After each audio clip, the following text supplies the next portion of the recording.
Mana tepuk tangan dari Lampung? Masya Allah, terima kasih banyak udah mampir ke studio Islam Itu Indah. Dan terima kasih banyak juga buat jamaah Islam Itu Indah yang di rumah yang selalu setia menyaksikan Islam Itu Indah ya. Masih di tema kita pagi hari ini yang luar biasa. Merdeka dari jebakan dunia. Merdeka.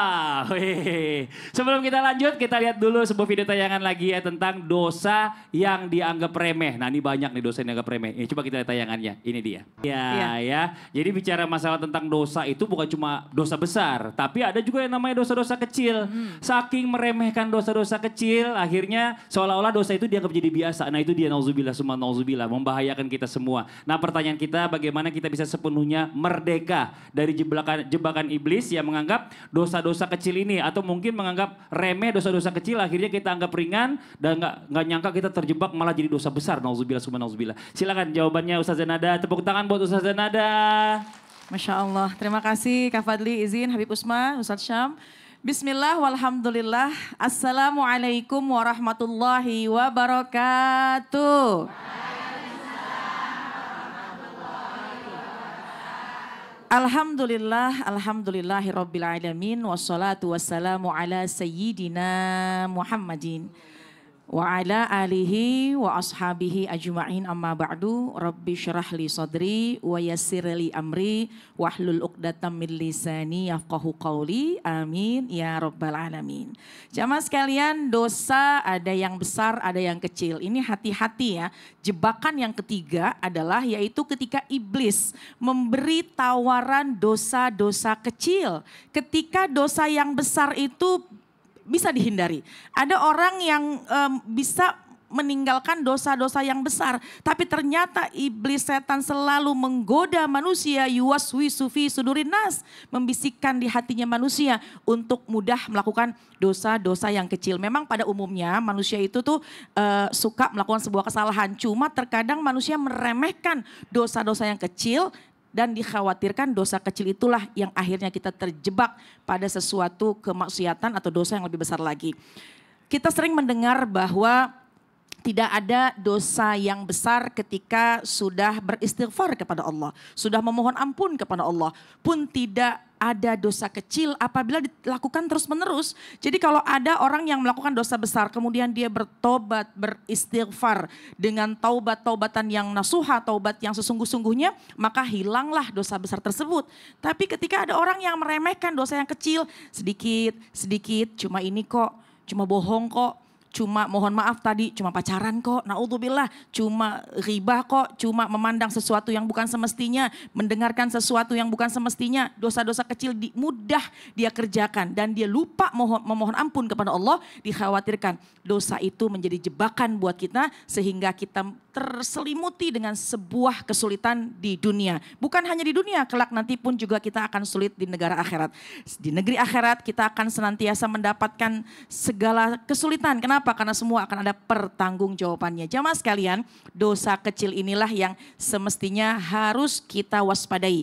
Ada yang sengaja, ada yang nggak sengaja. Tapi nggak sengajanya kita pun juga harus selalu kita kikis. Bagaimana caranya? Dengan beristighfar. Insya Allah kalau setiap hari kita selalu melafatkan, mengucapkan, memohon ampun kepada Allah dengan istighfar, insya Allah dosa kecil terhapus, dosa besar pun terampuni. Amin. Karena khawatirnya kalau dosa kecil terus dilakukan dan dia tidak mau mohon ampun, ini bisa menggelapkan hati kita. Kemudian naudzubillah min dzalik, nanti khawatirnya jadi gampang gitu melakukan dosa-dosa yang lain. Kayak nganggap itu gak dosa jadinya. Nah itu, padahal udah tahu dia itu dosa. Nah, bukan dosa kecil lagi buat dia kalau dia udah tahu gitu ya. Masya Allah, makasih banyak Ustazah Nada. Tepuk tangan buat Ustazah Nada.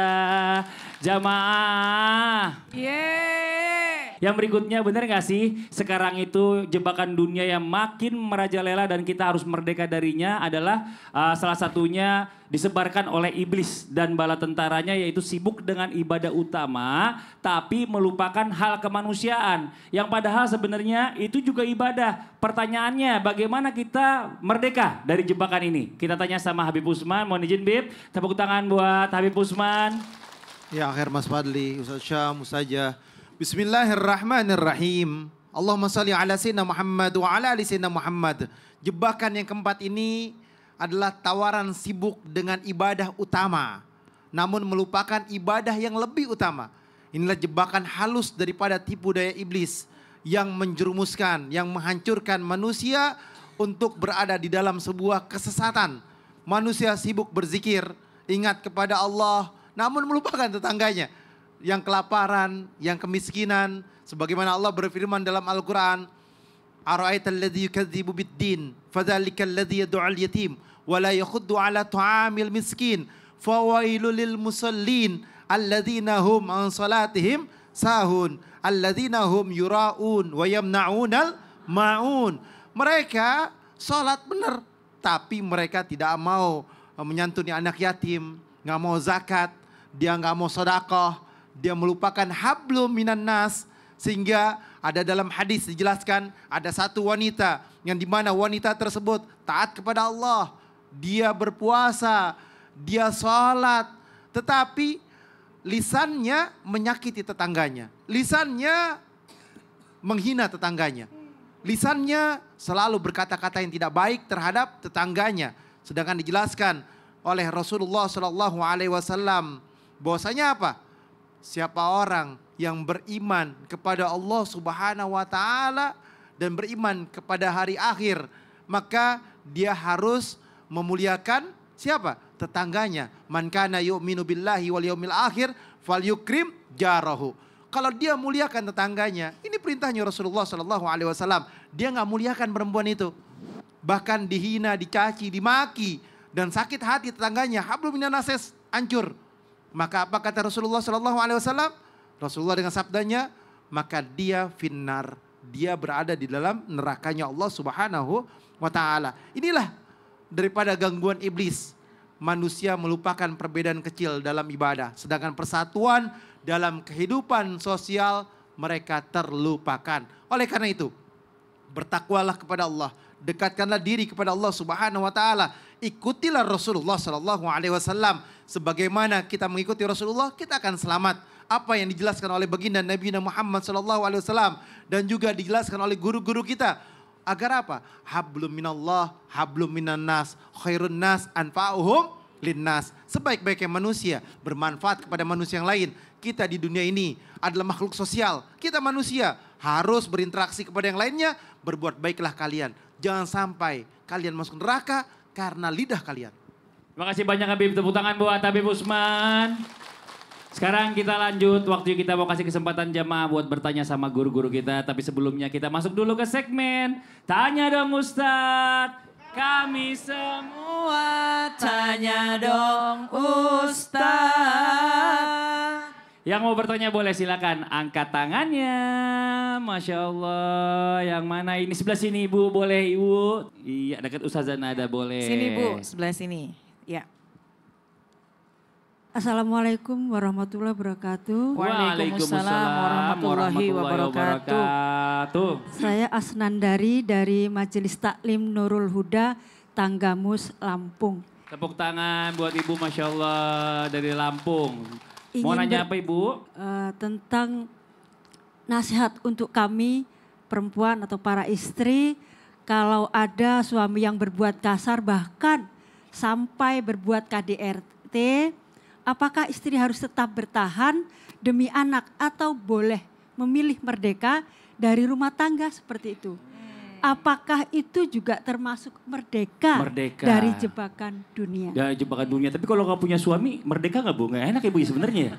Nggak merdeka juga ya. Coba Ustazah Nada silakan. Iya. Masya Allah. Jamaah sekalian, Ibu. Kalau kita berumah tangga, tentu kan yang kita harapkan adalah sakinah, mawaddah, rahmah.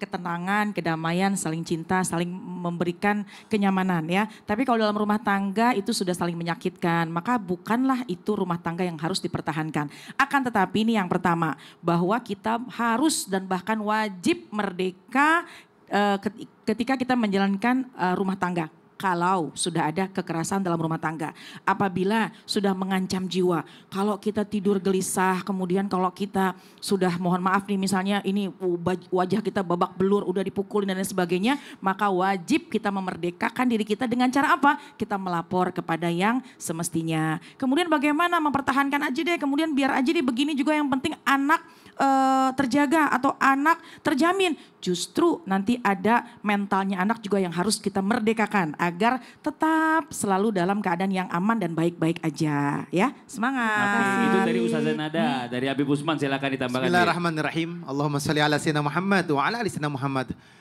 Wanita harus merdeka dari laki-laki yang zalim. Wanita harus merdeka dari laki-laki yang mengajak kepada kemaksiatan. Perempuan atau wanita harus merdeka dari laki-laki yang tidak mau memberikan nafkah lahir dan batinnya lebih dari 3 bulan 10 hari. Bahkan ada yang sampai 6 bulan setahun. Boleh dia merdeka. Dia tinggal datang ke pengadilan, dia meminta keadilan bahwasanya saya diperlakukan tiada adil terhadap diri saya oleh suami saya. Dia zolimin saya, dia mukulin saya, dia gebugin saya.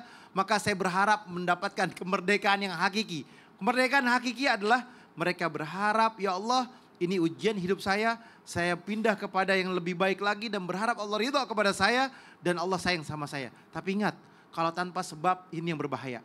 Kalau cuman setiap hari kata-katanya cerai, cuman gara-gara cekcok omongan, merasa pengen benar, merasa paling hebat, merasa lebih banyak ilmunya, atau merasa paling kaya, merasa punya kedudukan, maka itu tidak dibenarkan dalam syariat. Nah, begitu Ibu ya. Makasih banyak Ibu. Terima kasih kepada Ustazah Nada, terima kasih kepada Ustaz Habib, terima kasih. Saya akhiri. Assalamualaikum warahmatullahi wabarakatuh. Waalaikumsalam warahmatullahi wabarakatuh. Terima kasih banyak Ustazah Nada, Habib Usman, Ibu. Masya Allah luar biasa. Dan buat jamaah Islam itu yang ada di rumah ya. Kita akan mendengarkan nih. Ada kisah yang akan dibawakan oleh guru kita Ustaz Syam. Untuk itu kita masuk ke segmen Ustadz Bercerita. Merdeka selanjutnya kita akan membahas tentang merdeka dari kesesatan, merdeka dari belenggu kebodohan, merdeka daripada jauh dari ilmu pengetahuan. Nabi Ibrahim alaihissalam, Abal Anbiya, bapaknya para nabi, Khalilur Rahman, kekasihnya Allah Subhanahu wa taala. Beliau adalah orang terpilih dan terpilih pula menjadi orang yang hidup di tengah masyarakat yang masih menyembah berhala. Bahkan orang-orang terdekatnya disebut abahnya itu adalah seorang yang membuat patung berhala. Lalu Nabi Ibrahim alaihissalam mengikuti kebiasaan-kebiasaan masyarakat pada saat itu sembari menggunakan logikanya. Suatu ketika berangkatlah daripada kafilahnya untuk berburu. Nabi Ibrahim beralasan, aduh kalian duluan sajalah, saya tidak bisa ikut hari ini. Lalu setelah mereka semua berangkat, Nabi Ibrahim alaihissalam mendatangi berhala-berhala yang ada. Nabi Ibrahim alaihissalam menghancurkan satu persatu daripada berhala tersebut. Lalu disisakan satu berhala yang paling besar. Mereka pun pulang daripada berburu dengan mengatakan, siapa yang melakukan ini pada Tuhan-Tuhan kami? Siapa yang berani menghancurkan Tuhan-Tuhan kami? Lalu menyisakan satu yang paling besar. Maka salah satu di antara mereka berkata, ada satu orang anak muda yang dari dulu benci melihat kita menyembah berhala ini. Siapa itu? Dia adalah Ibrahim namanya. Panggilkan Ibrahim kepada kami. Maka dipanggillah Nabi Ibrahim alaihissalam. Hei anak muda, kamu yang disebut dengan Ibrahim. Betul, nama saya Ibrahim. Kamu yang melakukan ini semua. Kata Nabi Ibrahim alaihissalam, tanya yang paling besar. Mana bisa saya? Tanya berhala yang paling besar. Maka orang itu berkata, kamu kayak nggak tahu aja. Dia ini nggak bakal bisa ngejawab kalau saya nanya. Kata Nabi Ibrahim alaihissalam dalam surah Al-Anbiya, kalau dia nggak bisa mendengar, nggak bisa menjawab, apalagi membantu kalian. Berarti dia bukan Tuhan. Maka ini yang disebut keluar dari kebodohan, merdeka dari kebodohan. Maka Nabi Ibrahim alaihissalam, qalu harriku, tangkap anak muda itu, bakar dia. Subhanallah. Lalu datanglah bantuan Allah Subhanahu wa taala. Ketika Nabi Ibrahim dilemparkan ke dalam api, maka Allah katakan, qulna ya naru kuni bardan wa salaman ala Ibrahim. Api pun menjadi dingin dan selamat bagi Nabi Ibrahim alaihissalam karena dia telah merdeka dari kesesatan, merdeka daripada berhala-berhala dan merdeka daripada kebodohan. Banyak sekali kesesatan yang terjadi, yakni pangkalnya karena kurang ilmu. Banyak sekali orang yang menyembah selain Allah disebabkan karena kurangnya ilmu. Banyak sekali orang yang jauh daripada ajaran agama, jauh daripada ketenangan hati, jauh daripada merdeka karena dia tidak merdeka daripada kebodohan. Kita mesti merdeka hidup di atas muka bumi ini sehingga kita bisa merdeka di akhiratnya Allah Subhanahu wa taala. Bagaimana caranya? Nanti akan dilanjutkan lagi oleh guru-guru kita. Maka tetap di Islam itu indah. Alhamdulillah.